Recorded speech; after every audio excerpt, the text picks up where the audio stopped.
you go. Okay, got it. Lovely.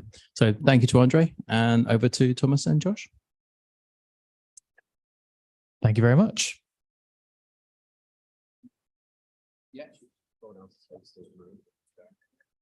How is everyone doing? Long day, short day, happy day, sun's out? I see shrugs. T-shirts rather than jackets. Yeah, t-shirt weather. I was speaking to my boss and he said it was really a shame. It was the first day he regretted wearing a jacket on the way out. So hopefully there's more days like this. Anyway, while Josh is getting started, I guess I'll just refer back to the poll that was done at the start. I think there was like a little bit of uncertainty as to like sort of answers to the question. So first of all, who knows about Kubernetes? Who's using Kubernetes? Hands up if you're using Kubernetes. Okay. Hands up if you know about Kubernetes. Okay. Hands up if you don't know anything about Kubernetes at all. So I wouldn't. So I'm not wrong to assume that everyone in this room knows a little bit about Kubernetes and about containers. Well, it's a good start. Okay. Well, I'll follow up by asking who has heard of Cert-manager? Okay. Who is using Cert-manager? Okay. It's pretty good. Well, hopefully, if you're using the Cert-manager, this will be a good talk for you to listen to. If you're not using Cert-manager, but you've heard of it, that's okay. It probably, or hopefully, would be interesting. If you don't know anything about Cert-manager at all, but you're using Kubernetes, hopefully this will be really interesting for you as well. All will be revealed in a moment or two. Yes, Yeah. Josh is sharing his screen. That's very helpful.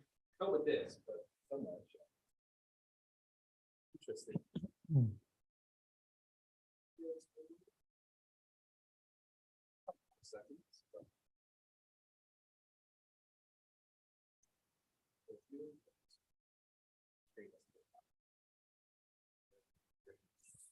Yeah, top share. Sorry about that. What I'm sharing my entire screen.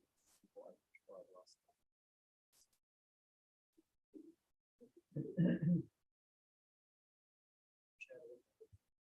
Yeah, share the window, probably that.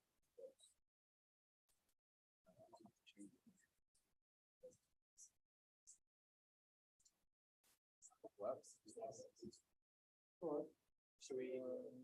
Hey, Wing it. there you go. Then switch over to the screen. Well, after my enthralling introduction, hello everyone. Let's get this thing going. So my name's Tom. I'm a solutions engineer at Jetstack. Jetstack is a consultancy. We sort of endlessly go to customers trying to help them solve Kubernetes problems, of which there is no shortage. If there was a shortage, I guess we wouldn't be here at this meetup. And I'm joined here by Josh, who is from Digrid. So Josh, go ahead and introduce. Hi everyone, I'm Josh. I'm a software engineer at Digrid. Digrid is a Dapper company. If anyone's heard of Dapper, it's software to make developers more productive in the cloud native space. So yeah, I used to be, or well, still am, but was far more active in the past on the Cert-manager project. And they've now more kind of a maintainer role. And these days, yeah, working a lot more on the Dapper project. So yeah, that's me, but I'll pass it over to Tom. I guess I need to stand while I'm presenting in the lectern area, because then I need to be on the screen for those at home. So yeah, I know. Feeling good. So following on from the Cert-manager question, hands up again. Who's heard of SPIFFE? Okay, that's pretty good. Hands up if you've used SPIFFE. Okay, less hands. Okay, so hopefully this talk will be interesting to most of you in the room. But we're going to sort of answer the question, Cert-manager, can it do SPIFFE? The quick spoiler is yes, it can. And we're going to show you, hopefully with a level of detail that's interesting to everyone, why we think it's really good and why you should consider using it if you're running Kubernetes, and definitely if you're running Kubernetes in Cert-manager. So without further ado, don't feel don't feel worried if you don't know anything about SPIFFE. I didn't know anything about SPIFFE only a few months ago. You might ask the question, Tom, if you only knew something about SPIFFE a few months ago, what are you doing giving a talk at Cloud Native London about it? The answer to the question, I'm not sure. But what I am is I'm a Cert-manager user. So Cert-manager was one of the first cluster add-on tools that I ever installed on a Kubernetes cluster. And to be honest, it was one of the things that got me going and interested and thinking, wow, this stuff's really awesome. Where do I go from here? Where did it start? Well, it started, I was working at VMware at the time, and I was in an office. It was late at night, as I'd spent multiple hours trying to get my Kubernetes cluster to work in the way I wanted it to. I was using SockShop, which is a sort of a demo cloud native application that some of you might heard of. And I was trying to get it to work so I could finally at the end of the day show someone like, my mum who really doesn't care that my application is public facing and she can hit it on a web browser on her mobile. Questioning what at the age of 23 I was doing on a Friday night, doing stuff like that, but each to their own. What was the biggest problem I hit at this time, 8 p.m., 9 p.m.? It wasn't getting the deployment ready. It wasn't getting the pods running. I was hitting this horrible sort of user experience in the web browser. My connection is not private. Now, at the time, what did I know about this? Basically nothing. I just knew that it looked really unprofessional, and people that I was going to show, like my friends and colleagues, weren't going to be very impressed. So I needed to get rid of it. It was saying something about a certificate. So I was like, right, well, seems like I need a certificate for my service. Kubernetes, as it's like the API of all APIs, it gave me lots of tooling, and it made lots of tooling available to help me solve this problem. What I needed was a certificate on my ingress controller to terminate the TLS connection to send on the traffic to my pod. That way, everyone's communications is encrypted and we're good to go. My first step, as I was using Google's very generous Google Cloud credits that they give you, I think $500. It used to be for, I think, 24 months. Apparently, they've removed this down to like 4 months or less. So, boo, Google. I'm joking, of course. I was very, very happy to get free credits at this time. I was using GKE as it was free to me on the trial credits. I used Google Managed SSL to try and get my certificates, but for some reason, things just weren't working. I checked the YAML 1,000 times. I checked the status of the Kubernetes resources that it was generating. I got absolutely nowhere. It was really infuriating. It's sort of like you're getting to this final hurdle and you're hitting yourself against the wall. It's like, I just want my certificate problems to go. So I did what any good engineer does, and I went back to Google to ask it again. No, you've given me a solution for certificates on Kubernetes. Give me a better one. And I hit this, which was a blog post by an engineer who used to be at VMware called Dave Cheney. I believe he used to work on the Contour project, which is an open source ingress controller that I was using at the time, hence why I found this alluring. And it said something to me about Jetstack, who I hadn't heard of at the time, and a little open source project called Cert-manager. Why did this appeal to me most? This appealed to me most because it had 3 steps. It was really, really quick and easy, supposedly. And I thought, well, if this means I can pack up and go home, then this is awesome. Lo and behold, it literally worked straight away. I was amazed. It gave me straight away a certificate. My error went away in the browser, and I got to show my mum something that I don't even know if she clicked on it, to be honest. I couldn't quite tell you. But I was happy, and I got to go home, and the magic started. I had a certificate on my ingress controller, and this was enabled through all the automation of Cert-manager and Kubernetes. I felt like a wizard at the time. I had my certificate resource. Everything was solved. As I said, I felt like a wizard. But really, I wasn't the wizard in this situation. There are hundreds of people probably out there who are responsible for this wizardry and this witchery. I'm not one of them. At the time, I was just a user, and I was benefiting from the amazing work done by a selection of open source projects. Those, obviously, in this case, were the Kubernetes project for the Kubernetes cluster I was running. Let's Encrypt. If people don't know what Let's Encrypt is, it is a public and free root CA. It can vend you free X509 certificates, which is what I was using in the case of Cert-manager. And of course, Cert-manager project itself, for all the magic that made the certificate going to the ingress controller also magical. So moving on from that, I continued on my Kubernetes journey, started getting more interested in Kubernetes, and the ball started to roll. until I found the whole problem of authentication, which was, for me, was the next brick wall in my Kubernetes experience. It just didn't seem so easy and automated and magical. So what about authentication brought problems for me? Well, my next sort of port of call after doing a GKE cluster, and that was sort of fun, was doing the home lab stuff. So I had some Raspberry Pis in my kitchen. Everything was set up with sort of Rancher Kates or something like that at the time. And I was like, well, I want to start using some public cloud services to connect them to my Raspberry Pi cluster in my kitchen. So I was like, well, connect to good old Google Cloud and I can use GCS and all that magical stuff, until I hit this problem. How do I authenticate to Google Cloud? It was also magical before, and it all of a sudden isn't so magical anymore. I was told something about a service account credential, and I was like, well, sure, I can create one of those. So I went ahead and created it. It gave me this message, saying that there's a security risk. It's just my Raspberry Pi cluster. There's nothing I have to hide. So I figured, well, why not? Let's just create it. The key expiry date by default, I don't even think I did anything to configure this, was 99.99 for the expiry date. All that meant to me was good. I'm not going to hit any more issues. Certainly not going to be alive till then, but maybe my Raspberry Pi cluster in my kitchen will still be alive by then, or at least near to. Again, no security risk. It's just my Raspberry Pi, not my problem.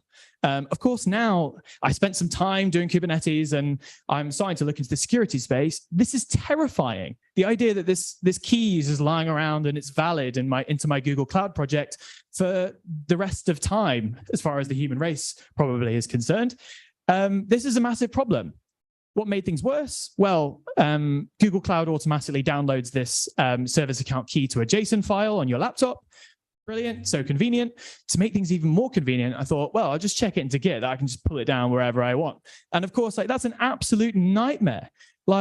Okay, my GitHub repository is private, and then all of a sudden, this thing called GitHub Autopilot came along.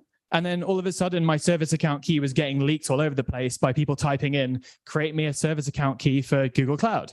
I know this now to be an absolute disaster, but little old me, while I was doing my home lab, didn't really see any different.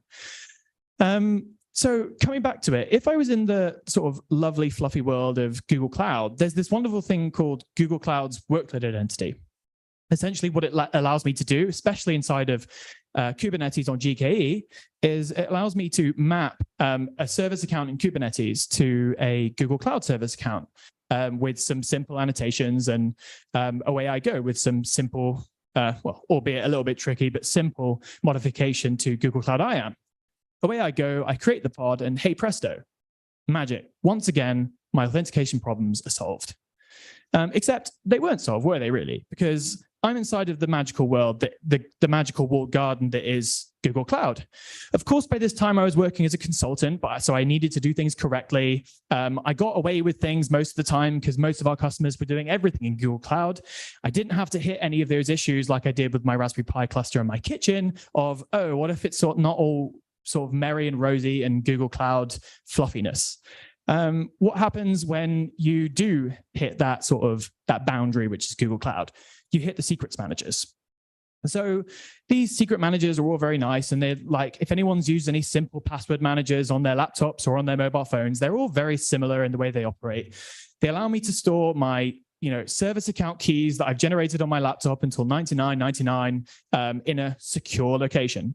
They might even have some extra functionality to sort of hook in and create temporary credentials if they're really snazzy, which I believe HashiCorp Vault does. But then I came along to sort of the question, which I know it's not as straightforward as I'm making it out to be, but it's still valid. Where do I store the secret that lets me access the secrets? Surely the answer to this is not more long-lived static keys, is it? Well, if you do it correctly, it's not. But for a lot of people, if they just start using a secrets manager and they don't know what they're doing, or if they just, they're setting it up in staging and we're going to do this properly when it goes to prod, but we don't have time, so we're just going to keep it this way and we're definitely going to go back to fix it. We never go back to fix it really, because we've got much better things to be doing with our lives. of course, if we use the static keys in this situation, once again, by the way, this is generated with AI. We use Wally, I think it was called. I just loved it. I think I typed something in like engineer frantically panics as all of his keys get lost. Yeah, just a nice addition. But yeah, this is more problems for us. So, okay, enough with the moaning. What if there was a world where doing all of this was really seamless, where having keys to authenticate to anything was just a thing of the past? That all sounds, again, very merry and rosy and almost like that fluffy Google Cloud land that I was talking about before. Again, as an engineer, to me, this sounds like if only it was so simple. So this is where SPIFFE comes in. So what is SPIFFE? SPIFFE is the secure production identity framework for everyone. Doesn't that sound exciting? Hopefully, yeah, yes, yay, exactly. They introduced the acronym SPIFFE, as of course it's a bit easier to roll off the tongue. So it all sounds very nice, and it sounds like this sort of, again, this golden thing that you find on Google when you're asking all of your authentication questions. So what is it really? Well, here, and hopefully you're all familiar with Kubernetes and the idea of a Kubernetes pod. I have a Kubernetes pod. What is its identity? What is it? Okay, inside of the Kubernetes cluster, it might have its own identity in the way of its DNS name, in the Kubernetes cluster's internal DNS, which it has. It's very nice. But in a global sense, when it's communicating, especially outside of the cluster, what is it? And how can I know if I should trust it or not? Well, this is where SPIFFE comes in. And much like this, this is my provisional driver's license. As you can see, the picture was taken in about 2012, where I thought Justin Bieber was the sort of, the thing to idolize towards, and I was hitting early puberty. But anyway, you can see in this driver's license a few things. This is my identity. If I go to a nightclub, the bouncer should at least check out this driver's license and decide whether, based on some policy, whether I should or should not be coming into the club. So if we wanted this same thing, okay, we probably wouldn't want it exactly like this, because this would be more like a JWT. This is a secret that could be leaked and it could be repeated. So we want it to be a bit more like cryptographically secure, but the premise is the same. We want to give our pod an identity. So what would that look like? You can see a little URI at the bottom of this sort of ID icon, and that is my SPIFFE ID. So my pod has a SPIFFE ID. What is it? The SPIFFE ID is embedded into what's called an SVID. An SVID is a SPIFFE verifiable identity document. And inside of that document, along with some cryptographically identifiable stuff, is the ID. So the ID is in a URI format. Hopefully everyone's familiar with a URI. If you've ever accessed a web page, that's in a URI format as well, like cloudnativelondon.com, which I hope that exists. If it doesn't, I apologize. So the two sort of parts of the URI are, well, three parts is SPIFFE : / and two other main things. The first one is the workload identifier. So this is what the workload is. But we need to know what that workload is part of. And what that workload would be part of is a trust domain. The definition of a trust domain is a little tricky to understand, but essentially what you need to know in sort of machine speak is that it's a bunch of services or machine identities that share the same public trust roots. So their idea of what they should trust more or less is the same. In X509 world, this would mean a set of trust bundles in that pod or that machine's trust store, and they share the same sort of set of trust bundles and public trust roots. That way, their idea of what trust is the same. In an organization, this might be one trust domain for an entire organization, but it also might be a few trust domains in an organization, maybe geographically based or like cluster to cluster or something like that. The definition of this is dependent on what the organization wants it to be. So what would this look like in reality? Well, let me skip back a slide a second. The trust domain in this case might be tom.cluster. Coming back to the Raspberry Pi in my kitchen, I might decide that my trust domain is my Raspberry Pi in my kitchen.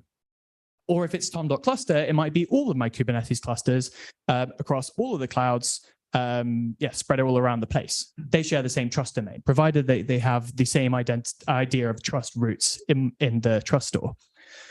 The second thing is what the workload is. In Kubernetes, this is, or probably most ideally, would be the server's account that's executing the pod. But also, probably more conveniently, also the namespace that it's in. For those who've used Kubernetes, the namespace is a handy separation of resources from team to team, from department to department, or from parts of the platform to parts of the platform. So the namespace would be an important part of identification here as well. So what would that look like in reality? Well, I've got my Kubernetes pod, and let's say that Kubernetes pod had a SPIFFE ID inside of an SVID in the same format that you saw before. And let's say it wanted to talk to another Kubernetes pod, but this time the Kubernetes pod is inside of Josh's cluster. These are two separate trust domains. Josh's cluster, my friend here, is inside of Josh's kitchen on his Raspberry Pi. And if we wanted to communicate, this might not be so straightforward before the world of SPIFFE, at least in a standardized format. What do we need in terms of having that communication across the trust domains? Well, what we need probably is a bit of policy. Something to say that for my pod in my kitchen, trust Josh, and for Josh's pod in Josh's kitchen, trust Tom. Of course, as well, they probably need to share some information about the root of the identity that is sort of the identity that vended the pod's identity. Provided they have those things, then they can communicate with each other at will. So let's try and mix things up a little bit more. Of course, myself and Josh are the makers of our own destiny. What happens if we're stuck behind a few years of product roadmaps, like with the case of AWS? Let's say I wanted to talk to Amazon S3. Well, ideally, conceptually, the premise of it all would be the same. I have my SPIFFE ID of my pod. Before I go on about that, of course, in the traditional sense, where SPIFFE doesn't exist and we all live in the real world, I probably have some static credentials to be able to do this. That wouldn't be ideal. It'd be a nightmare, once again, having to handle that, where to store it, how to rotate it, all of these sort of problems. This gets really, really tricky really, really quickly. In the SPIFFE world, of course, my pod would still have its SPIFFE ID. And inside of AWS, it would be expecting to receive the SPIFFE ID in some way. It would say, trust pod, Tom's pod, or the server's account running Tom's pod, pod 01, in Tom's GKE cluster to access S3. It'd probably have some information about which S3 buckets it should access and whether it should read and write. Theoretically speaking, I should be able to just access the S3 bucket at will, relatively easily. Put your hands up if you're skeptical about the idea of this running in reality. Okay, we've got some skepticism. So I agree with you. This is all lovely in a theoretical sense, but unless Amazon magically starts supporting this as a standard, we're all stuck here, right? Well, hopefully Josh can show you a magical demo, which will show that they actually have. It's pretty awesome. Anyway, as I said, this is awesome. So how do I get started? Well, put your hands up if you've heard of Spire. Okay. So Spire is the reference implementation of SPIFFE. So it is everything that SPIFFE promises to give in an implementation that can be used to vend SPIFFE IDs to all of your workloads across all of your infrastructure. Not only that, it can do a few cool other things that I'll get onto in a moment. So what does it do? It allows the secure issuance of SVID documents in both JWT and X509 formats. JWT and X509 are the two SPIFFE ID formats or SVID formats that are currently supported by the SPIFFE spec. What else did it do? It can verify SVIDs of other workloads. So I can provide my SVID to Spire and it can verify it and tell me whether I should or shouldn't trust Josh's Kubernetes pod in his kitchen. And it also has an emerging ecosystem of plugins to integrate with other tools and services. Of course, in all of this, the integration is the key part. If I don't have other services speaking SPIFFE, none of this really works. So on the Spire side, what are the limitations or the problems? So first of all, especially for the verification, calling Spire needs changes to your application to integrate it in. So it's extra work for development teams. The second one is that for enterprises, it's another required point of integration with private PKI. So especially when we're talking from an X509 perspective, if Spire was to be generating SPIFFE IDs and SVIDs in the form of X509, those certificates need to come from somewhere or a trusted route. PKI teams would indeed need to integrate with Spire to be able to vend out those certificates and make things work. Finally, it's another stateful service. So Spire relies on an SQL database to run. By default, it comes with SQLite.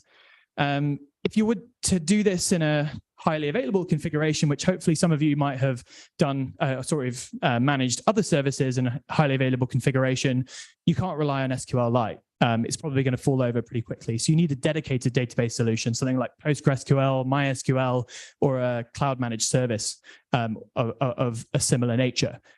People probably know that that's a bit of a pain. And if you're going to go to your sort of engineering manager and say, we want to do Spire, and they go, okay, what does it need? And you're like, okay, more databases. They're probably going to go, look, let's put this off until next year.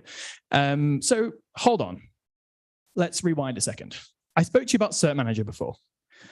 Cert-manager was pretty cool because it just solved my problem.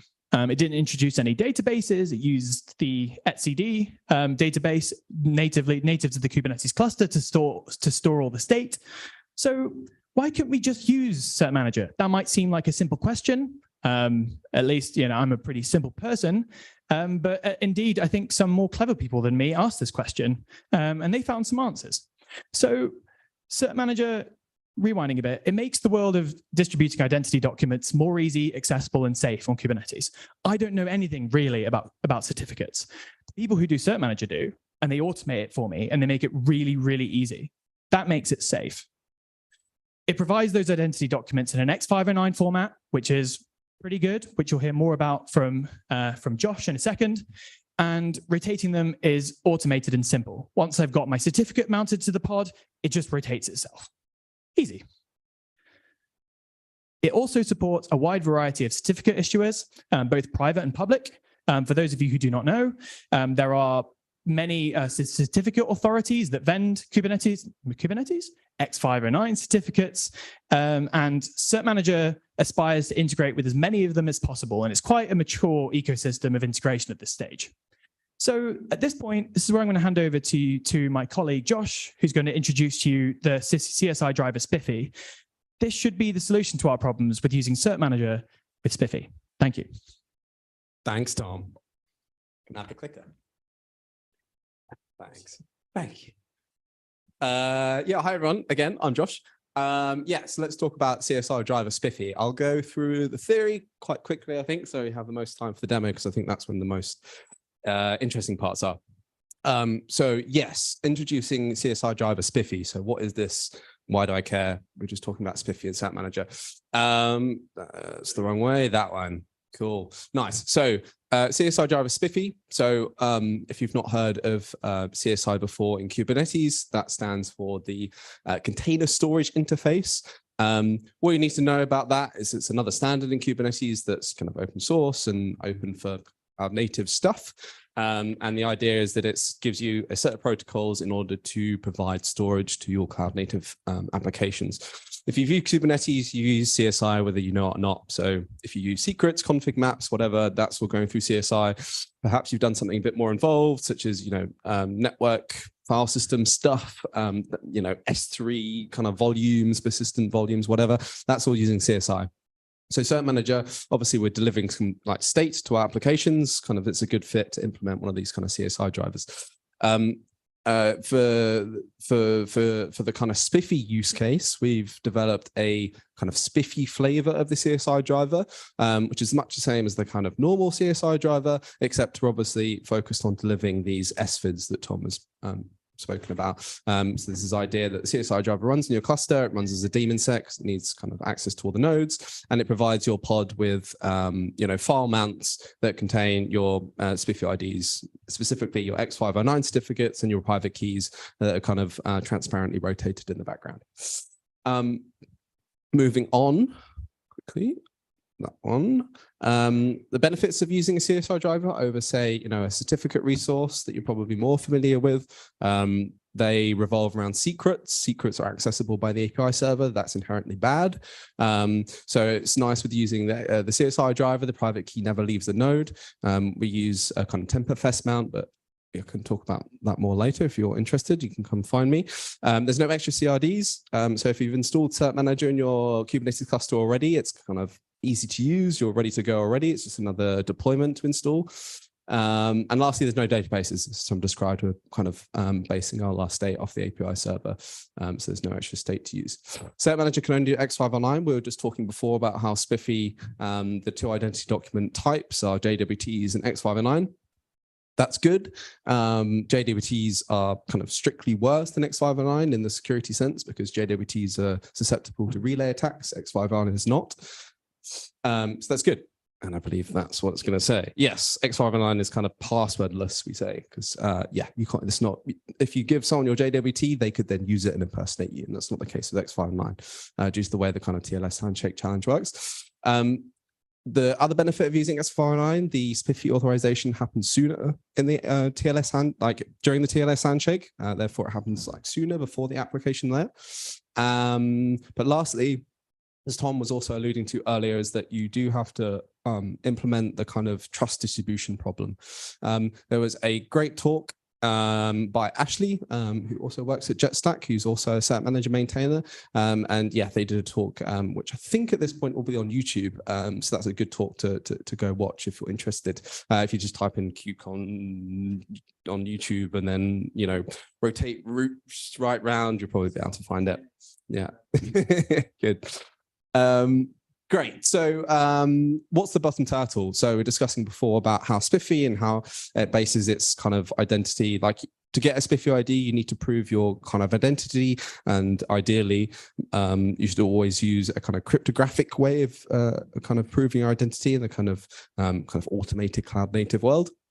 The bottom turtle in the CSI driver SPIFFE is obviously Kubernetes. I won't kind of spend too much time here, and I'll probably rush through because I don't think it's too important and I want to get to the demo. But the whole point is that the CSI driver will be impersonating the Kubernetes pod that's going to be mounting the volume, and using that identity, it can then prove that it owns that kind of service account that the pod is tied to, and then through some kind of webhook magic, we can kind of validate that the service account ID that is contained in that SPIFFE ID that Tom was showing earlier, that kind of namespace foo service account bar, is actually matched to that pod that's requesting it.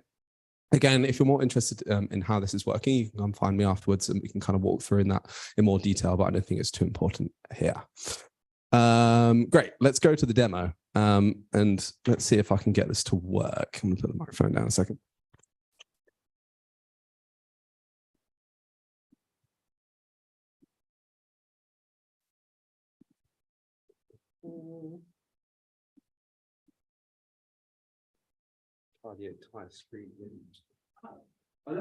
Wow. Magic. Would you be able to hold the microphone for me, please, Tom? I'd like 2 hands. Feel pretty important. Thanks, Tom. Go away. I don't need that. Yeah, go away. Great. So I have a Kubernetes cluster running on my laptop here, which is running kind. It's not too important. The whole point is that it can run anywhere. So we've chosen my laptop because that's the easiest. We've got Cert-manager installed along with the CSI driver SPIFFE deployment installed. Yeah, it's not too interesting. The important thing here is that we have 2 services running, service A and service B. And what I've done in my AWS account, if I take a look quickly at that, is first of all, we're using something called roles anywhere, which is what AWS define as a feature of roles, I think. And we have imported the certificate authority of our trust domain. Trust domains that what Tom was describing earlier. This is kind of handling the trust distribution part of things. So we're creating a trust anchor is what the verbiage that AWS use. So we've kind of imported our CA bundle here. This is what will be referenced by entities trying to kind of make use of the kind of trust domain. So yeah, we've imported it here. Basically, it's a reference in AWS. The second thing I have done is created a role. So this is called Cloud Native London.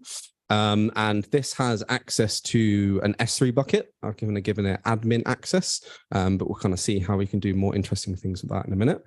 And the important things to show in the kind of, again, what AWS calls a trust relationship. Basically, it's kind of policy kind of descriptive language. Obviously, if you're in a different context like OPA or something, you'd write this in the OPA or Origo language, obviously. But yeah, we're in AWS here.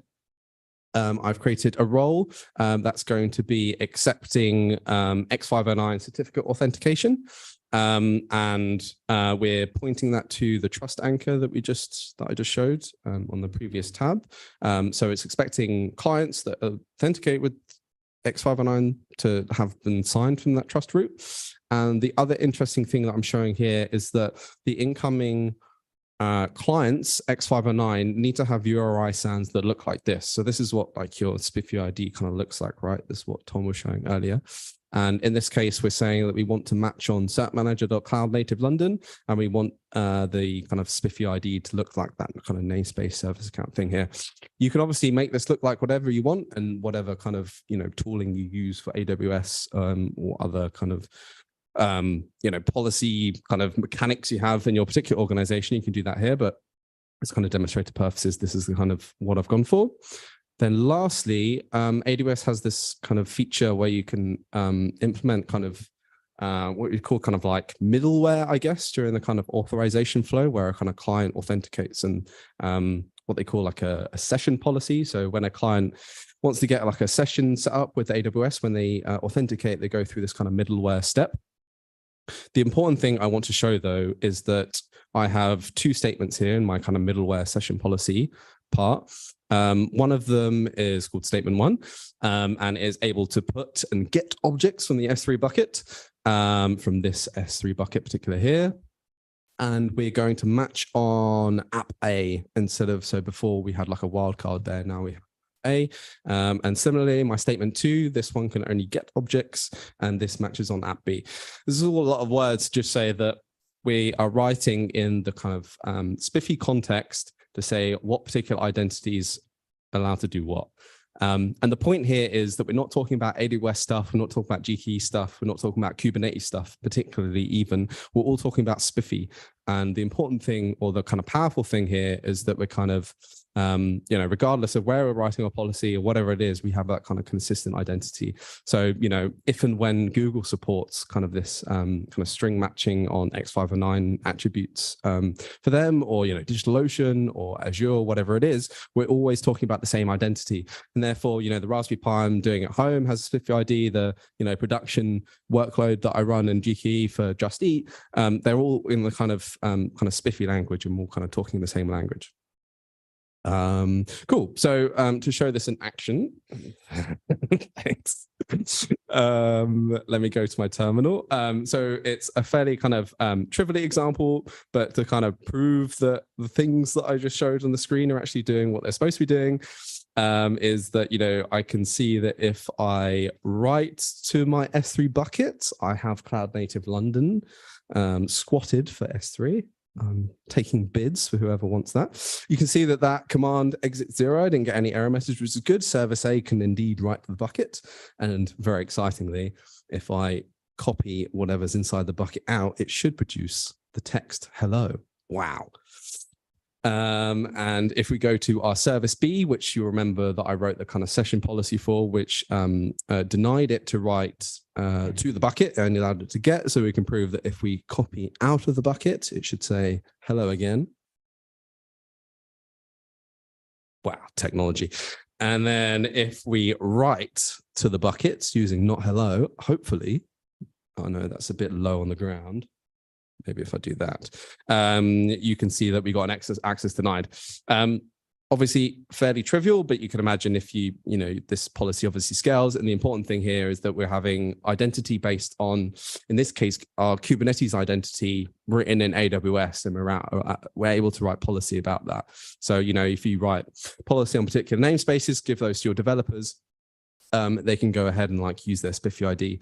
It's also important to note that the way that we're mounting in this the the kind of AWS credentials, what's happening in the background with the kind of AWS flavor that we built for this demo is we're writing it to the kind of AWS kind of default location. So as a developer, if you're a kind of cluster administrator, you kind of deploy this this stuff to your cluster and get it set up. From a developer's perspective, they literally just import their AWS SDKs and everything's done for them by default. And they don't have to worry about, security or identity or credentials or anything at all. It's all kind of passwordless. They don't care about it at all. But as a cluster administrator or an AWS, security administrator or IAM engineer, you can actually kind of start describing policies in interesting ways that actually map to, things like applications or namespaces, that kind of thing. So that's where the kind of power of all this stuff comes in. So just quickly, if you could go back to the demo a second. So you're saying that like as soon as the pod spins up, then you can just like automatically using AWS SDK or the CLI, it will just authenticate to AWS Straight away. And if the pods are rotated, does it handle the rotation of the credentials as well? Yeah. Assuming your like SDK can handle things by rotating behind, like underneath them, then yeah. And AWS SDKs would, yeah. Okay. So if the pod just falls away and it's given it's ephemeral, it's fine. It will just come back up with new credentials and that's fine. Precisely. Yeah. And every single pod will have a kind of their own separate credential that's ephemeral to them. Awesome. Thank you. Nice. Cool. Go back to the slides very quickly because I'm sure we're way over time at this point. Yes, very quickly. The CSI driver SPIFFE might not always be the best fit. Obviously, we were just discussing the JWT document situation. Cert-manager only supports X509. It's all based on your Kubernetes identity. That's obviously not appropriate if you're running in, a VM type kind of scenario or environment. You want attestation based off something else, maybe your VM ID or maybe even your PID on Linux for whatever reason you'd want to do that.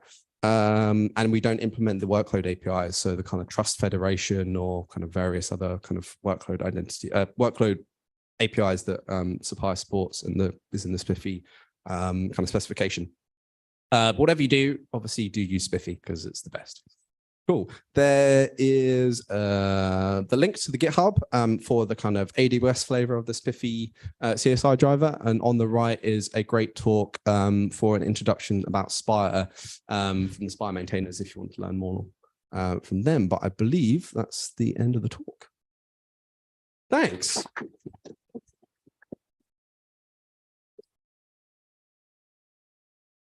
Great. Yep. Pass the microphone. We're running a little over time, so we'll maybe take a 10-minute break. I think there's still beer upstairs. But yeah, pop back down. And before we start the last talk, there is a raffle somewhere for something. So see you in a sec. If anyone has any questions, me and Josh will be upstairs, so just ask away. Thank you.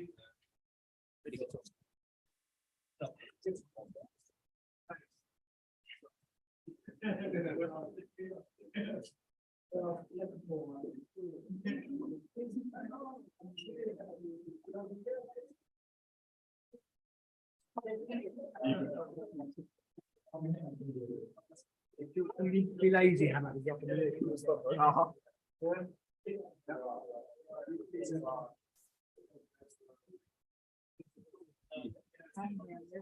Hey, so for that demo, how did the .aws directory get magically put in? Did you have to specify anything with that? Yeah. So I can show you here if you like. Obviously, we're very short on time, so I didn't. Page 89. I need Page to- 89 Yes, please. of the The slides. of the slides. Sure. Yeah. Hi. Sorry. Yeah. Yeah.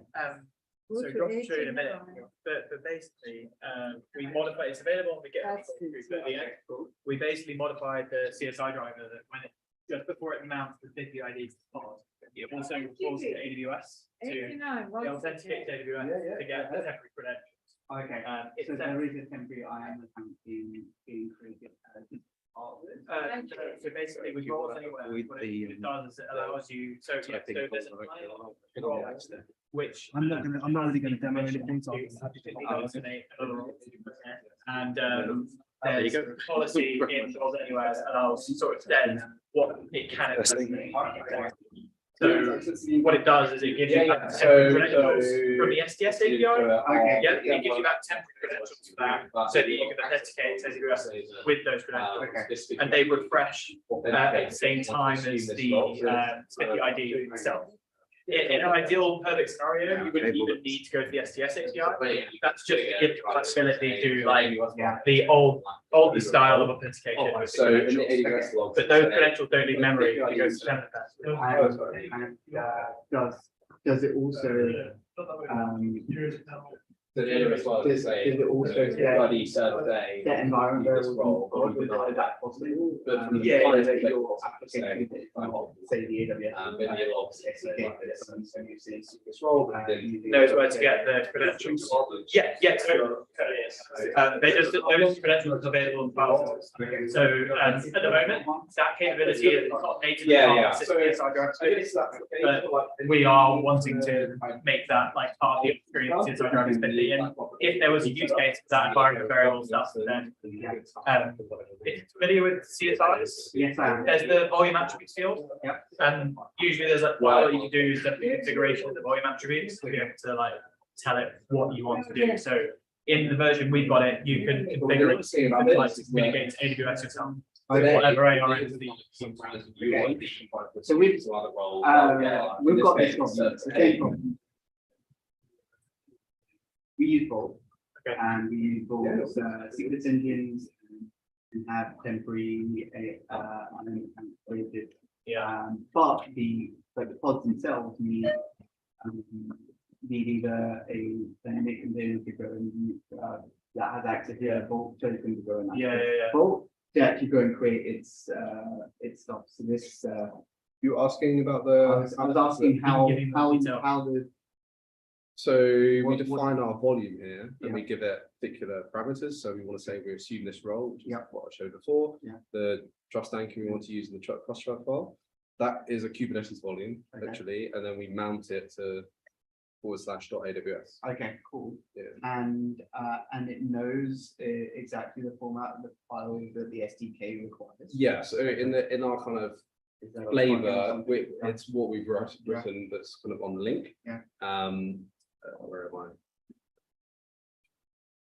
If you go to like .aws, that was a credential as well, and that outputs the for you. So the driver is actually fetching the kind of STS kind of the credential for you. We've just written it in the Go to add an extra step, which is go to AWS, get the credentials, create a file, mount it. Excellent. So I mean, you seem to have the same problem. Really cool stuff. Yeah, I mean, really cool. Yeah, we do have this problem where our Vault tokens are another problem rather than AWS credentials themselves. Yeah. How is this different in terms of advantages from using OIDC? OpenID connector. Yeah, so this is the kind of JWT versus X509 thing we were talking about before, where the JWT it's like a password. Send a JWT to a kind of adversary, say someone has mangled DNS or they're kind of impersonated Vault or wherever it is, whatever service it is. Once I've sent them that token, they can then use that token themselves and impersonate you. So if you have an admin token and I send it to a bad server, that server can then go ahead and use that token for whatever they want. That token itself is like a password. So anyone that has your password can do whatever you want. But does OIDC transfer passwords or otherwise? So that's what a token is. Like JWT is basically a password. OIDC does not use JWT. Yes. Yes. That's what it is. So JSON Web Token is basically a superset of OIDC. OIDC is like a subset kind of spec, which heavily uses JWTs. Right. You also mentioned that the private keys never leave the nodes. So I don't know where this person, but so this is like a central control plane, and there are like multiple nodes in which each service is run, right? And the private keys are in the memory of a single node. That's correct. What the rest? So every pod is obviously scheduled to a specific node. and we have a CSI driver running on that node, and that node, when that driver comes up, it will create like a 10FS mount. So that's like a Linux, like a Unix 10FS mount. So that's basically like a exposing RAM in the Unix file system. And we use that to write the key to, and then that can get mounted into the container. So of course, if someone has access to the pod file system itself, then they've got access to the credentials. Yeah. If they have access to the node, but not the pod, then theoretically they should be able to just view the disk and like view secrets or anything written to the disk and like exfiltrate it that way. Right, so but keys are not generated per node, right? They're just copied over. They're generated per volume A pod. Okay. on that actual node. So the keys are the file system or the pod, which gets mounted as a FFS to the node. Yeah. Yes, correct. Yes. But it's important to note that it's in RAM, not disk. Yes. Yeah. So, Exactly. So the attack vector is if somebody actually has the ability to snapshot RAM on machines, they Yes. will be able to Exactly. get stuff. But other than that, But if they could do that, then basically everything. These are still through Acme or through. No, so it could they be are whatever you want. whatever you want. The kind of requirements are that you need a certificate authority that can issue the kind of SPIFFE compliant documents, that Cyber 9 certificates. In this case, I was just using like a simple self-signed CA issuer. But you could use Vault, you could use, But we probably use a private CA in cluster. Yeah, but I mean, if you're different, like, does it not matter which your trust boundaries? Like you have to across multiple clusters. You really need to be something. Yeah, so if you want to do across multiple clusters, you point them to the same certificate authority provider. So you might want to use like Google Cloud or Amazon's, PCA, I think it's called. So they all share the same certificate authority, and then they But then what's right in saying in the case where like you wanted to communicate with something that doesn't share the same root CA and give it your public trust root. Yes, but this is like a day one. Yeah. So like we did with AWS with the trust anchor, we gave it the public root certificate. Precisely. That way, and it's not a secret, that's not a problem. That's just instructing AWS to trust any certificates under this trust root. That way, when we authenticate, our isolation is fine, and that's the case with anything that supports it, which hopefully will be more things. But AWS is quite a big start. Sorry. You did a really good job on this foundation. Very good storytelling. Thank you. Take your time in it. Yeah, we went a little bit over. Sometimes we Yes. Yeah, I mean, no, that's fine. Have another drink. Yeah. The live stream was working now. Yeah, I actually noticed that for the first class. I wanted to say something. Which someone had like Cheryl did like it, and she forgot to start. And then she'd be able to do it. And then she transferred from like a list sheet. And I was like, I didn't even know. Like, can you check that for me? I have to like wait till I get up the first talk started.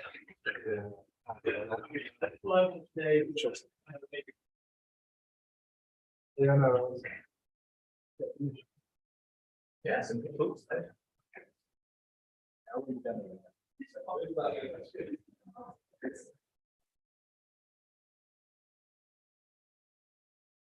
Interested to hear it. You work for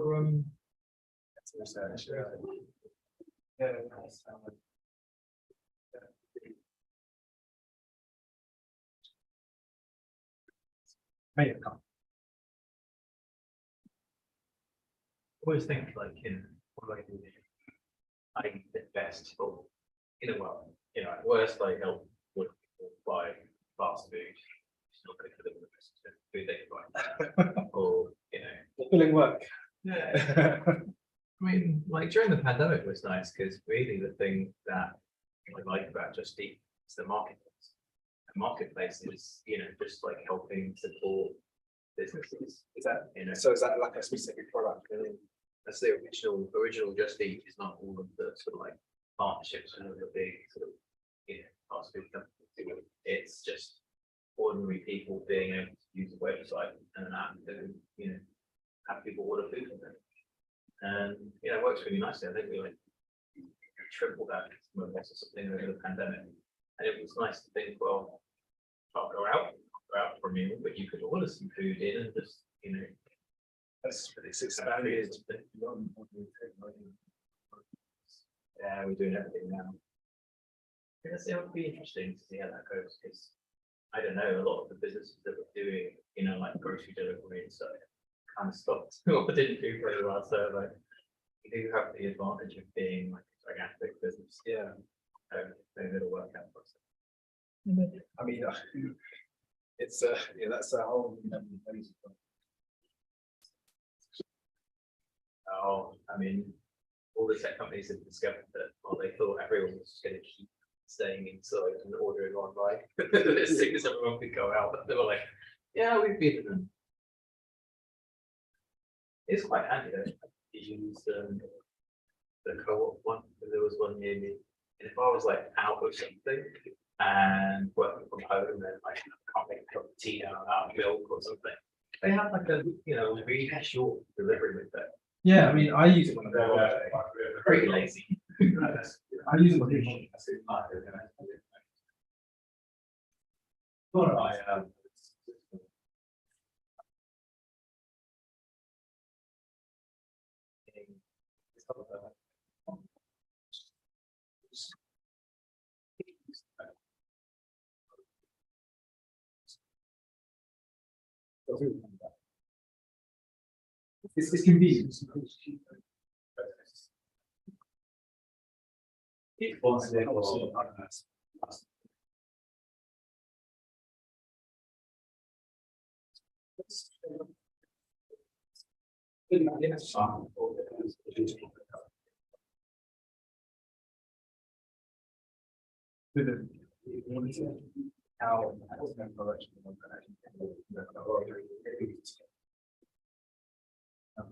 Oh,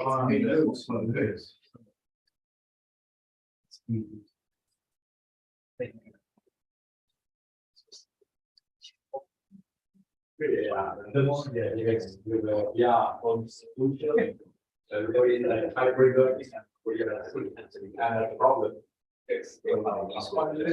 Yeah. I know. Yeah, it's. Yeah. I think it's those.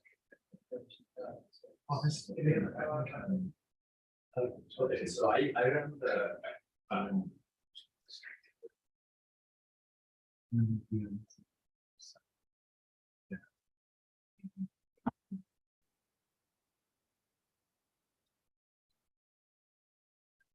so it used to come back in the mission and they used to started doing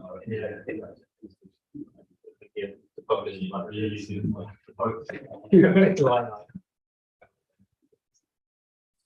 You know, we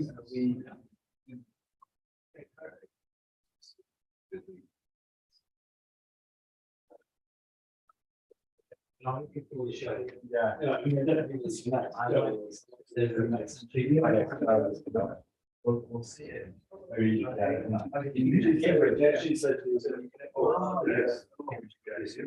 Usually,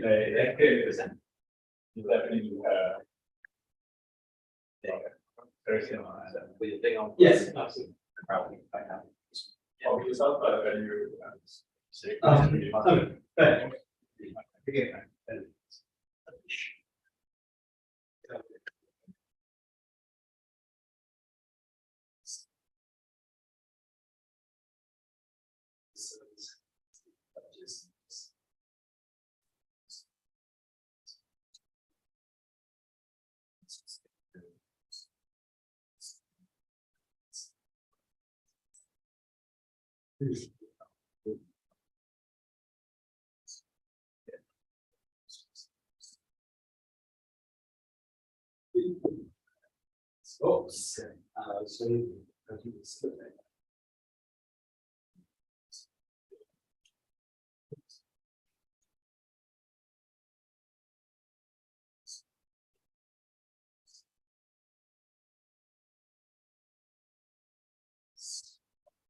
Yeah, I like that place.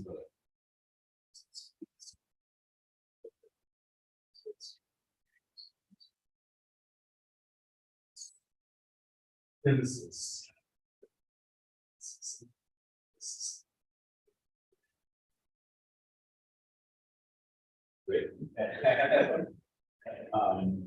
It's like works. So this is basically the info information. Yeah, exactly.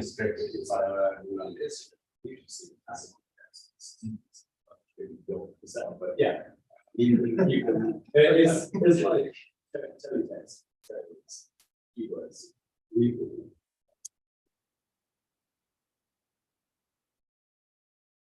Yes. Yeah, like it's not just the share price. Yeah. It is the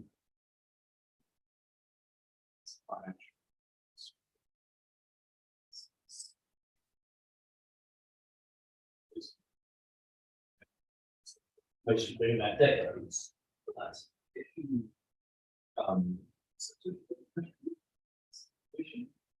They want to know that it is always your eyeballs. What is like, you might have the same license, but paid by a supplier, but paid by your terminal, and it's got to be your eyeballs, what the script that's going to text you when prices go right. So part of yeah, like you want to distribute the data as a license. Let's say you have two computers on your desk. That's great. And I can run on the one that's also in the terminal, not in one second.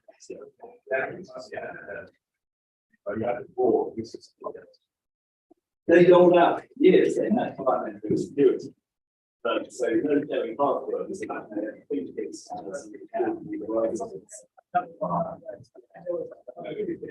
in the terminal license. By terminal, implemented it was. It was the royalty road. Yeah. The old man road. It's a wall guard. I guess somebody used to make it. Was that slash? It's small. It's small.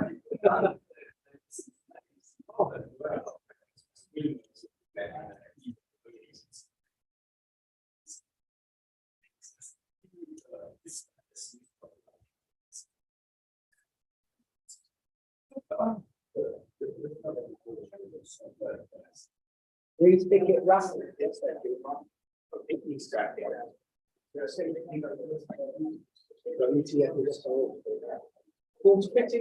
that's like all you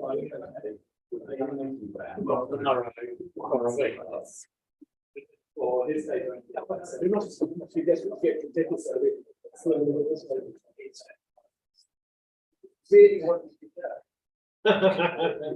That's his like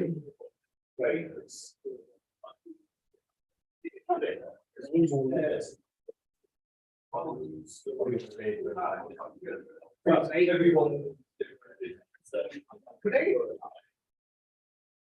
your response.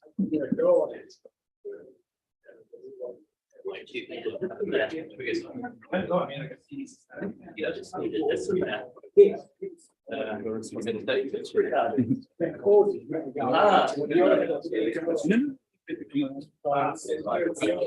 Camera working.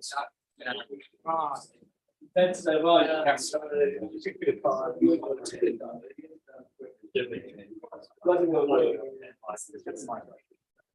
Hello, hello.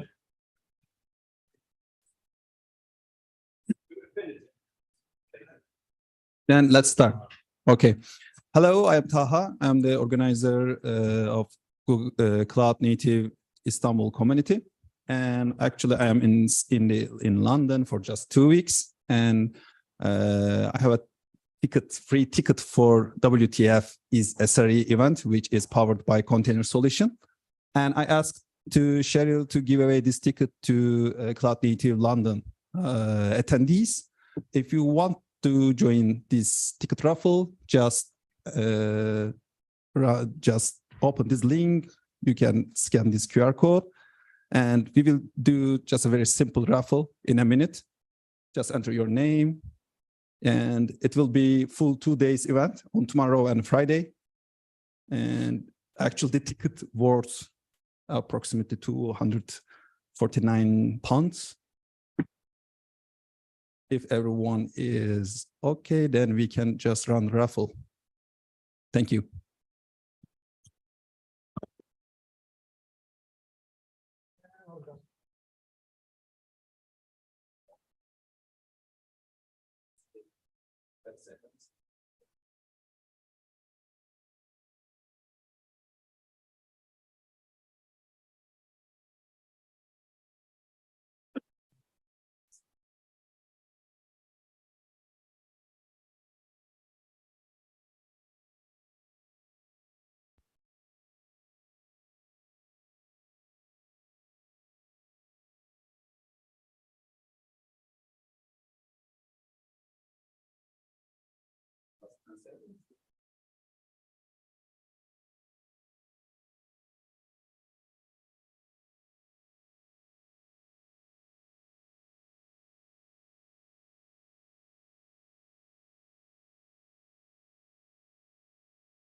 Okay, well, that was a great prize. So thank you very much.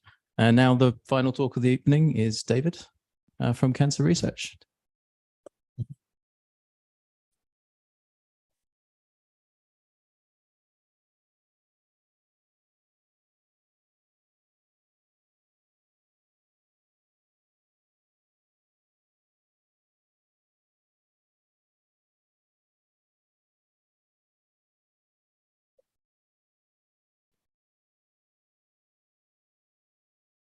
Right.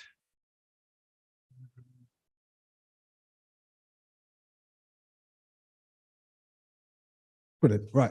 Hi, everyone. My name is David, and I am from Cancer Research UK, which, for those who don't know, is a charity. And today this evening, I'm going to talk about and hopefully demonstrate that I guess organizations like Cancer Research UK can do great and cool things with tech while still doing it for a good cause. And I'm going to do that by talking about how we build our fundraising software using cloud native and event-driven concepts. So before I get into that, I'll just give you some facts about Cancer Research UK, just in case you don't know what we're about. So basically our vision is that we want to bring about a world where everybody can lead longer, better lives free from the fear of cancer. We do this by funding the work of over 4,000 researchers and clinicians, and we're involved in over 200 clinical trials across the UK. A lot of research goes into what we do, and so that's why we are the largest independent research charity globally. So we're quite a big charity. And this is thanks to all our supporters and donors, because without them, we wouldn't be able to fund all our research through various means. And we raise our funds through things like fundraising, investments, royalties, grants, and also shops as well. all these this ability to fundraise at the scale that we do means that we raise a lot of money. So last year we were able to raise over £668 million, of which £426 million was through fundraising. Now, the fundraising effort wouldn't be possible without all our talented colleagues across the charity. However, their work would not be as easy without the use of tech. So tech plays a massive role in everyone's ability to help us raise those funds. And because of that, we invest and are heavily, I guess, invested in tech. And we demonstrated that because our tech department has a relatively large engineering presence. So we have over 90 engineers that make sure that we deliver the right software in the best way possible in the most secure way.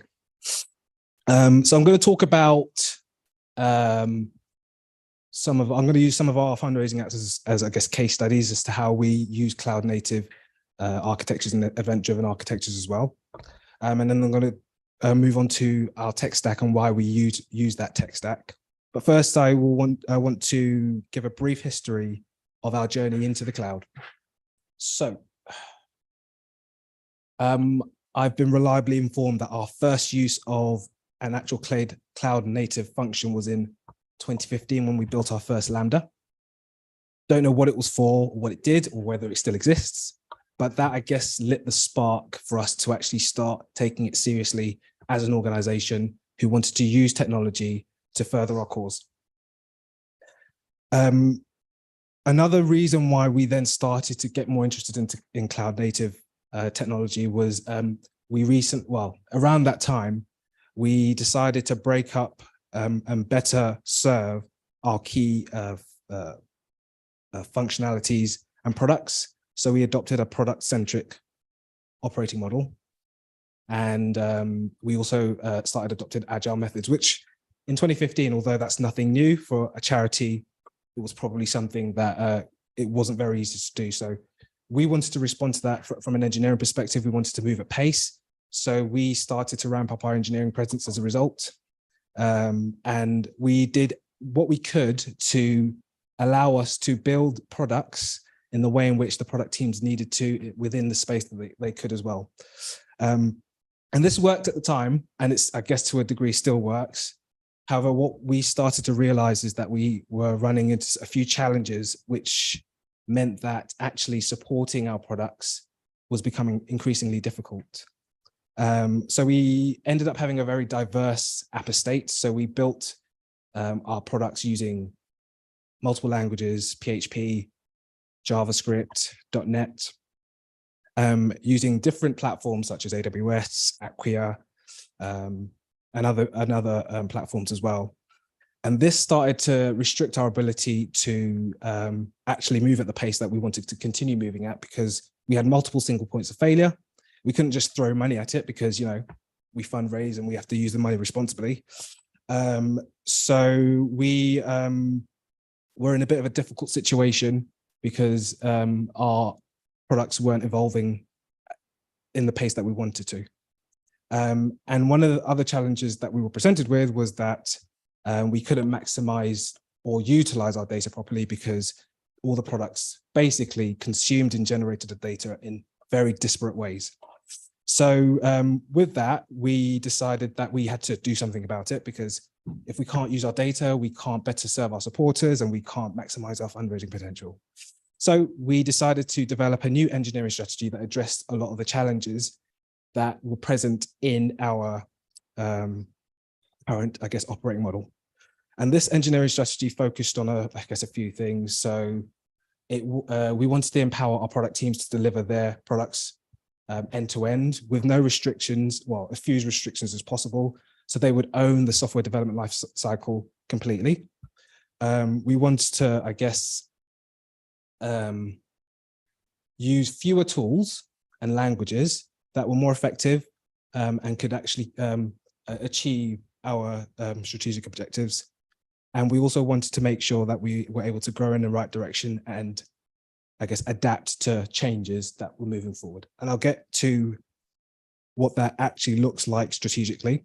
But first, I will give you an example, the first example of a product that has adopted our new engineering strategy. So I'll demonstrate 3 apps. Well, not demonstrate, I'll show you 3 apps as case studies. And I'll try to go through it very quickly because I'm conscious of time.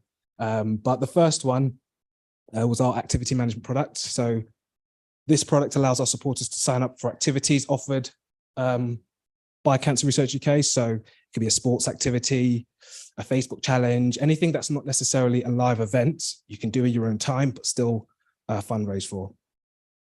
And it interacts with some of the other apps that I'm going to show you as well. But basically, this was the first example of something that essentially suffered from our very disparate approach to, I guess, building software. So this is the old architecture. So as you can see, there are two main, areas. So we have the front end hosted in Drupal and the back end hosted in AWS. The Drupal front end was served by Acquia, and the Symfony app was, managed via ECS with Fargate, and they interacted via the API gateway, which was in AWS. You can probably tell there are a few issues with this architecture already. For starters, there was a disparate tech stack. Obviously, they're both using PHP fundamentally. However, they're both hosted on completely different platforms. So just managing in general was a nightmare. They had different repos, which for us is a problem because our engineering strategy encouraged the use of monorepos. Also, they had different pipelines. So the front end used Jenkins, as you could see. Just go back to it. Jenkins for build and deploy, and the back end used AWS code pipelines. So if we wanted to deploy something in the back end that affected the front end, we'd have to do 2 separate deploys from 2 different platforms. And that's what I just mentioned. Complex logic flows. We were using, database schemas that weren't suited to the purpose. So we were building complex logic flows to compensate for the fact that we had this massive database that actually wasn't serving us right. And it was expensive. So running on 2 different host platforms and just throwing resources at problems rather than actually optimizing the code meant it cost us more than it needed to. So we decided to rebuild it. And we put our new engineering strategy hats on, which focused on cloud native and event-driven principles. And it looks a lot cleaner now. So the front end is now hosted in AWS Amplify. This is all in AWS, by the way, in case you haven't guessed. And that's then communicates with AppSync, which is a GraphQL API management tool in AWS. And then there are a bunch of Lambdas. So Lambdas are, I guess, our way of breaking up and modularizing the functions of an application in the back end. So whenever there's an API call, a Lambda normally handles that. And then, it's as simple as that, really. I mean, it's turned something that looks relatively complex into something fairly simple. And we don't have to worry about a lot of things as a result, because this is truly serverless. So it's using everything, all serverless components, and it's all event driven. So the benefits of this are we're able to adopt the use of monorepos. The reason being is that all our code is stored in one repo because we're using one language, all in AWS. We're actually able to use infrastructure as code and store that in the repo as well. So even our infrastructure is managed within the same repo as the code, application code. Use of GraphQL. We actually do still use REST APIs, but actually there are situations such as this where GraphQL is much better to use because you have one endpoint, you query the data in the way you want, and you get exactly what you want back. You don't have to have extra padding as a result. Use of Lambdas, once again, we decided that using Lambdas to break up the functionality was the best way and most cost-effective way because it scales easily. And it means that we can, optimize the code in certain areas that need it rather than an entire stack. And the move to DynamoDB meant that we were storing the data that was the most efficient rather than having complex relational concepts. And all of that meant that it was more cost effective.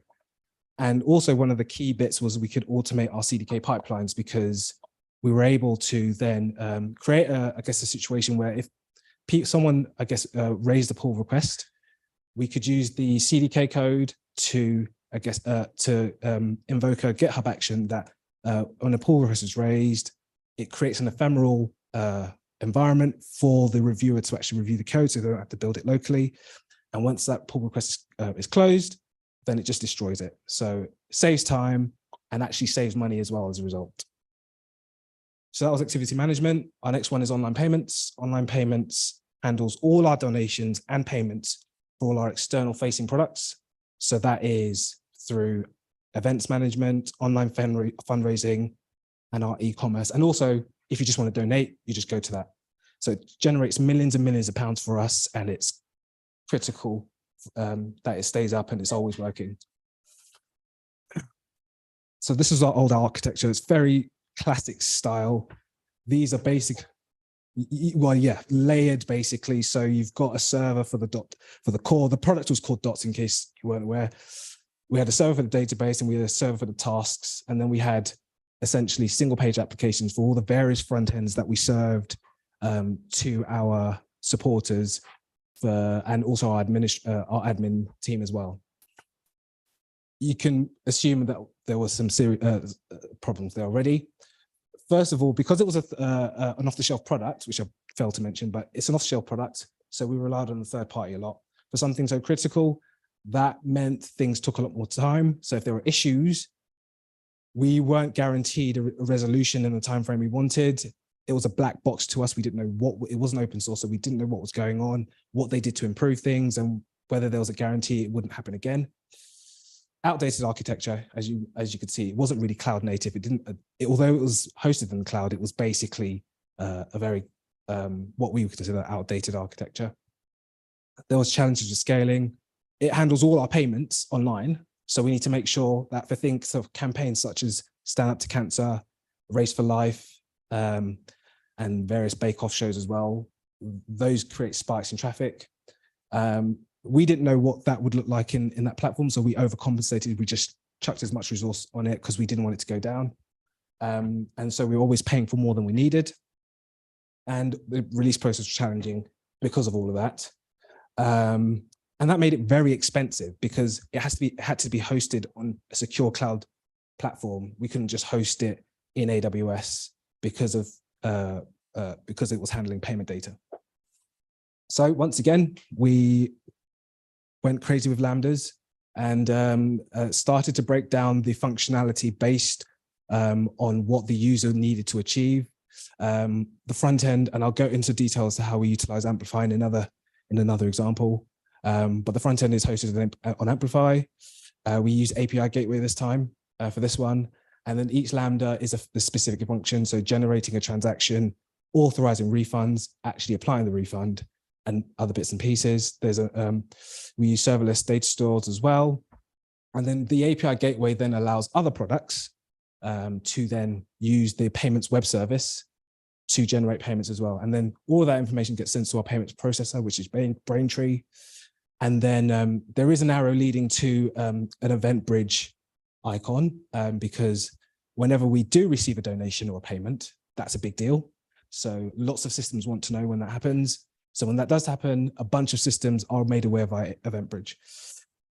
So benefits, we're in complete control of the code base, the architecture, the infrastructure, sorry. And so we can do what we want with it. It's event driven. So we run code when something happens rather than having something running constantly just in case something happens, which saves on costs. As a result, using Lambdas means that we can scale to 0 and upwards. So if nothing is happening, there are no serverless environments running, Lambda environments running. As soon as that happens, it starts to spin up as many as we need, and it's never caused us any problems. So whenever there is a spike in traffic, we're never worrying. We know that the transaction Lambda, which is essentially core to everything, will handle it unless people really want to donate to us.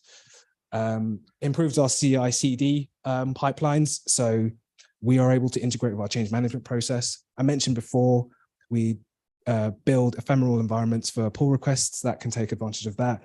When we merge everything, it then builds and deploys it to our integration environments. And then if we're happy with that, it goes to production. And that happens all automatically if we want. And in most cases, we do allow that. Some cases we don't, but we're able to take advantage of that, and it's cheaper. As a result of moving to this new architecture, we reduced our costs by 94%. So that demonstrated how much we were paying for something that was essentially not achieving what we wanted to. So that was great for us. We were happy with that, and that was a real success within Cancer Research UK. We actually had a party when we got rid of the old application because we were just so glad that we didn't have to deal with that anymore. And then the next one is our online fundraising platform. So here, so our online fundraising platform allows our supporters to raise funds for activities and events. So this is where it's basically our version of Just Giving. So if you've ever used Just Giving, this is our version of it. So users go in there, they create a fundraising page for activities, events, or just to raise funds for well, activities and events basically. We actually used Just Giving up until 2017, and we built our own fundraising product because we weren't able to get the amount of data we needed to, I guess, understand our supporters better. So we built our own product to do that, and we achieved that, but we needed to refine the process because it was quite difficult to do so. So it's gone through a couple of iterations. And what I wanted to do is focus on the UI aspect, which I guess is based on using Amplify today. So our old stack was not on Amplify. We use Next.js for our front end. And someone some time ago decided that they were going to hand crank a Next.js deployment pipeline in AWS. And they somehow achieved it. I'm not sure how or why, but they did. But it basically looked like this. And this is just CDK code.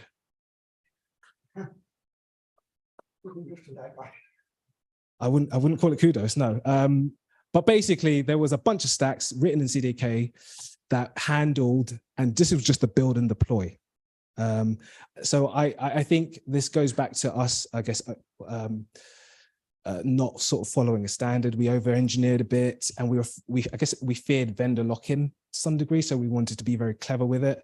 But what we were basically doing was building a very old-style deployment mechanism using CDK, because you can just write your infrastructure the way you want to. I won't go into details. Well, actually, so this was basically what starts everything. So this is where the entry point. This tells the process where to go to start building. The foundation stack handles certs and domain management, which I don't know why you do that in CDK code. The pipeline stack basically built the Next.js app and then started chucking in various different buckets. The application stack basically took those assets, put them in the right place for it to actually work as a Next.js app. Page handler Lambda, no idea what it does. Custom headers, it was things like our CSP, which was really important to us. So that has some value. Rewrites, that was just making sure that, assets or other things behind our CloudFront were accessible, and helpers with things like secrets. We were in a very difficult position because performance was an issue. Deployment was a bigger issue. It was such an event just to change things in any one of these CDK files. And so we were trying to consider options as to how we would rebuild it. But it wasn't really working for us because we couldn't upgrade to CDK 2. It was written in CDK. Well, first of all, 1,000+ lines of CDK code. We wanted to upgrade to CDK 2, couldn't because it's fundamentally different to CDK 1, so our build will fail. Couldn't upgrade to Node 16 because Next 11, which is what we were using, doesn't work on Node 16. Couldn't upgrade to Next 13 because it would break everything, basically, because it's a completely different build output, so it wouldn't work on our deployment stack. secrets are badly managed. We were rotating secrets. We had an AWS secret stored in GitHub, so that GitHub could actually build the environment, and we had a GitHub secret stored in AWS so that the AWS code pipeline could actually find the GitHub repo. So it's badly managed. Sometimes they would expire and we wouldn't know because the rotator app was built on an EC2. So yeah, caused a lot of headaches there. As I mentioned, several upgrade issues, we couldn't really do anything. And yeah, it was just plain horrible. But then one day, AWS decided that they were going to support Next 12 and 13 on Amplify natively, November 2022, which massive sigh of relief across engineering, because it meant that we could actually just we had more options to fixing our problem with hosting our front-end app, because it didn't need to be that complicated, but it was. So revisiting the CDK code, what did we actually, or what needed to be rebuilt? Entry point, no. Amplify manages the whole deploy. Foundation stack, Amplify handles that. Pipeline, Amplify handles all of that basically. Because basically all you have to do is point it to your repo, add a few variables, and then off you go. So that meant you improved CI pipeline. In fact, we had a CI pipeline now. Deploys aren't an event. All that CDK code just literally went into the bin. And that meant also our application code was leaner, because we could focus on building for the newer Next features that we weren't able to take advantage of because we were on an old version of Next. So some key learnings from that entire, from all of those three plus more, was to keep things simple. What we wanted to make sure was that we weren't over-engineering or gold plating. So we wanted to focus on the fundamentals. So our approach to, I guess, understanding the requirements and building it was key to that. Writing very simple code is very important. Go full serverless. So one of the things we battled with, you may have seen in various ones, that we sort of were in serverless and sort of weren't. And so that actually made the problems more complicated. So if you are going to go serverless, I'd say just go full serverless. You can't dip your toe in the water, just do it, dive in. And using event-driven concepts and architectures can save you time and money. If you don't need to run something on a container, if it's just doing basic, I guess, functions, you might want to consider using things like Lambdas or other serverless functions instead, because that can help with things like money and scaling as well. So what did our engineering strategy focus on in terms of our tech stack? So this is our tech stack, basically. So you could probably gather from this that we use TypeScript across the board. So in our front end, we use React and Next.js. In our back end, we use Node.js and serverless functions such as Lambda. We use GitHub Actions and CDK to build our infrastructure and store it within our repos. And then we use JavaScript testing libraries. So we use Jest for unit tests, Playwright and Cypress for end-to-end tests, and K6 for performance tests. And this, once again, goes back to wanting to empower engineers to, product teams, sorry, to take control of their applications and basically not have to worry about things that can sometimes slow things down. So they can literally build, deploy, test, everything, do everything about their applications within their own product teams, freeing up the platform engineers and other engineers to actually focus on what matters and keeping our application, our sort of, I guess, our architecture and infrastructure secure and working. And it also encourages knowledge sharing, because front-end and back-end engineers don't necessarily have to worry about not knowing what's going on if they wanted to figure it out. And also all the teams use the same language and framework. So there is no risk of, I guess, having a single point of failure, and documenting is a lot easier as well. And once again, it just encourages cleaner, secure, more performant and time-saving time-saving software development. That's it. Actually, no. So what next? We want to use basically AI and ML.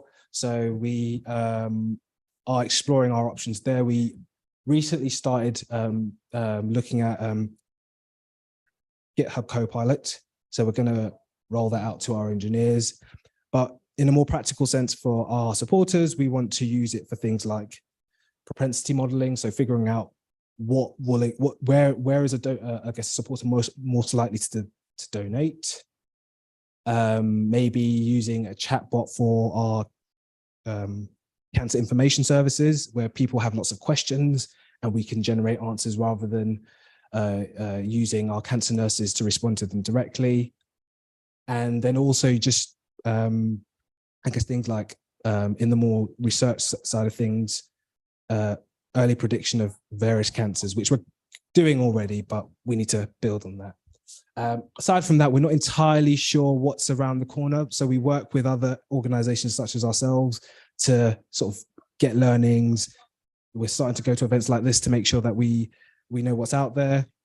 But yeah, that's pretty much it. So if you would like to, we have an engineering guidebook. So if you'd like to have a look at that, please scan that code. And we also have similar content to what I've just presented on our LinkedIn page as well. So there's a QR code for that as well. Thank you very much for your time.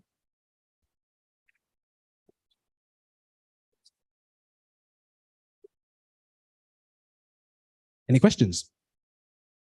Yes. Using Amazon's application monitoring tools. So, so do you mean like things like CloudWatch? Yeah, so we are. So we use CloudWatch. Well, we primarily use CloudWatch for monitoring, logging, and alerting as well. However, we recently moved to a more commercial tool called Datadog, because one thing I sort of skipped past is that although we do use AWS, you use other platforms such as Acquia, Platform SH, and more recently Vercel. And it's a lot easier to have, I guess, full stack observability that way, because CloudWatch, as far as I'm aware, doesn't give you that option. So yeah, monitoring and observability is really, really important to us. We're sort of invested in that to help improve the time it takes to identify and resolve issues.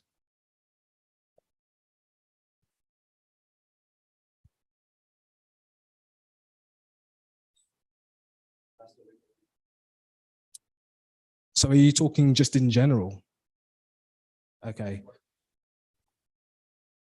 So with, I guess, an example is our payments product. There is some strict compliance there. We have to make sure that we're basically keeping our supporters and our donators' payments details safe. We're not experts in that, and we're a charity. So where that's the case, we don't want to reinvent the wheel. We don't want to create anything clever. So we take advantage of abstracting that responsibility to an organization that does that for us. Braintree, for example, does that. They then give us the right information to make sure that the code that we build, I guess, enforces that. We have obviously an InfoSec branch that then advises and then implements the right standards for the products and their needs and the data that we hold as well. So yeah, so for compliance, we have data governance as well. And for disaster recovery, we have, I guess, each product team needs to, we're encouraging now all the product teams to develop SLOs and SLAs to understand what they need, what their product needs to operate, and what the impact is for not being up for that time. So yeah, it's that I say is not quite as well defined, and I think that's part of the journey we're on to make sure that we're on top of that. But we have things in place to make sure that at the very least we are compliant. But in terms of disaster recovery, I guess we sort of are relying on the redundancy of the cloud to figure that out for us while we are trying to be more mindful of that ourselves.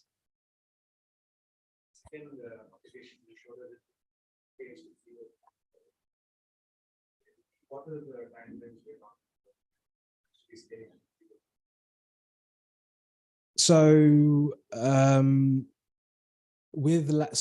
the core component that needs to scale is the Lambda, which is built using Node. So there is like a bit of latency. So there are cold starts to Lambdas. So there's the code initialization and then there's the runtime. And what happens is when the request is sent to the Lambda, the initial request obviously has to cold start. But then if further requests come through, that there's no more latency, it literally just generates runs the request, it basically invokes. But in terms of scaling, if a request has come through whilst the previous invocation is still running, another one is scaled up instantly, but then that's technically another cold start. So there is a bit of latency, but the request is always fulfilled in a reasonable time frame, basically. Yeah, milliseconds. Yeah, so we're not. It's not. There's no page hangs or anything like that. It's literally the end user doesn't really notice it, basically. So yeah. Any other? No? Brilliant. Thank you very much. Thanks very much, everyone. It was great talks tonight, and thanks, David. And they were all closed up upstairs, but there is a beautiful pub. If you go out the doors and look left, it's called The Conductor. Very nice beer in there. And see you all again next month. Thank you. Wow.